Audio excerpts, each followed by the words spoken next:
Let's review common dataset information for UCLA and USC.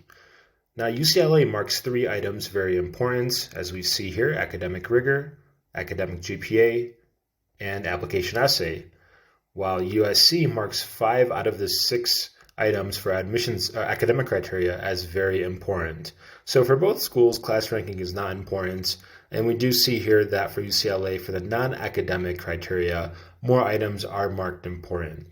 I'll comment on that at the end of the video, but keeping in mind that UCLA generally does have more application essays, and they don't have a they don't require tests or even consider them to be optional for the admission consideration process. Now let's go down further to learn more about the academics at both schools. So we see here that for UCLA rather, we see that over 90% had at least a 3.75 or higher, making it very challenging to get into UCLA if you do have lower than 3.75. And then for USC, we see that it's a little bit more spread out. However, it is quite challenging even then to get in with less than 3.75 at that school as well.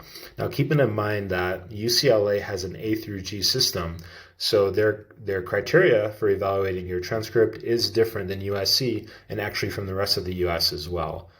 Now, scrolling down further, we see the average GPAs are quite high, a 3.93 for UCLA and a 3.87 for USC.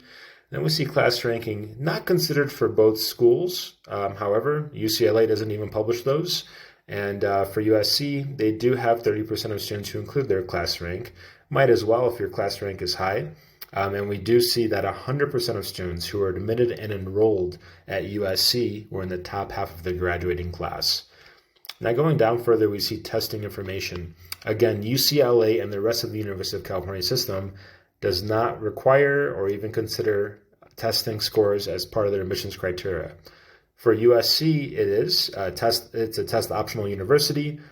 So if you do have a high score, and as we see here, the bar is set high at USC, over 90% who were admitted and enrolled had at least a 1400 ACT, and 95% who were admitted and enrolled had at least a 30 on the ACT composite.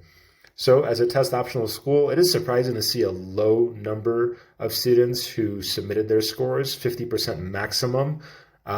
However, if your scores are high and at least hitting that 50th percentile, you should definitely include your scores for USC. And just one last comment or a couple last comments for USC and UCLA.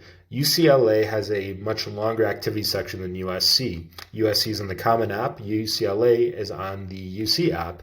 They allow up to 20 activities. They do have fewer categories. However, the main things they're looking at are the application essays, the personal insight questions, the activities, academic rigor, academic GPA, as noted above. And we see for the non-academic criteria, again, UCLA does value more non-academic criteria than USC.